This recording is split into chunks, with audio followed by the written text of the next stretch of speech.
इथे काही कार्ड घेतलेत बघा, तुम्ही वाचा बरं अगोदर. चिमणी, फास्ट बॉक्स, आता इथं वाचा तर दिसणार आहे. वाचा सगळ्यांना बघा. आता हे काही कार्ड आहेत बघा, हे केलेत मी. चला वाचा. पहिल्या कप्प्यात तुम्हाला मी अगोदर पण सांगितलं, पुल्लिंग शब्द म्हणजे या शब्दाला आपल्याला याचं वर्गीकरण करायचे सगळे शब्द, ज्या कोणत्या कप्प्यामध्ये कोणता शब्द बसतो. आता बघा मी सांगते.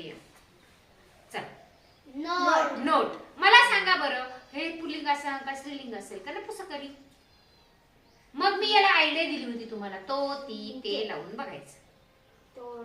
तो नोट होईल का? नाही. काय होईल म्हणावा, लावून बघा.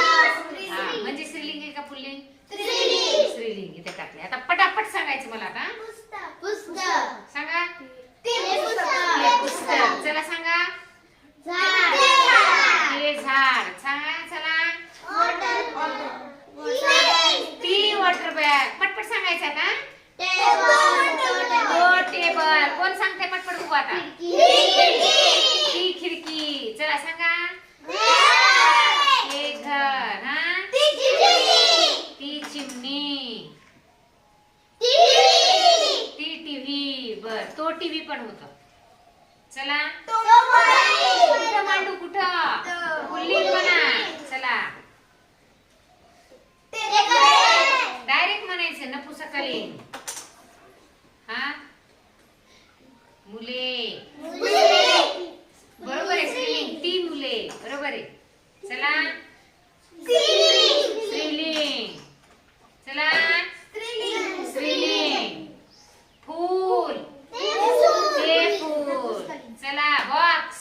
तो बॉक्स. चला वाचा. वाचा आधी शब्द. तो खडू. चला वाचा. ते फूल नपुसकलिंग. चला वाचा. ते गाढव कुणासारखं. चला वाचा. तो कावळा पुल्लिंग. चला वाचा. ती शाळा स्त्रीलिंग. चला वाचा.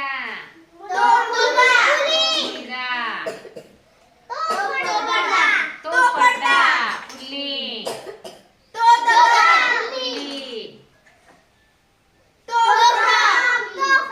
पुल्लिंग. जहाज. म्हणजे कशावरून कळाले तुम्हाला कोणता शब्द पुल्लिंग आहे, कोणता स्त्रीलिंग आहे, कोणता नपुसकलिंग आहे? कशावरून कळालं? तो, ती, ते. हे तीन जे काही शब्द आहेत ते फार महत्वाचे, ज्याच्यामुळे आपल्याला कोणत्याही दिलेल्या शब्दाचं लिंग समजतं. काय लावायचं त्या शब्दाच्या आधी? तो, ती, ते. म्हणजे तुम्हाला काय लक्षात येतं? लिंग ओळखता येतं दिलेल्या शब्दाचं. आले लक्षात? अशा पद्धतीने कोणताही शब्द तुम्हाला दिला परीक्षेमध्ये तर त्याच्या अगोदर काय लावून बघायचं? तो, ती, ते आणि आपला हमखास गुण मिळवायचा. छान.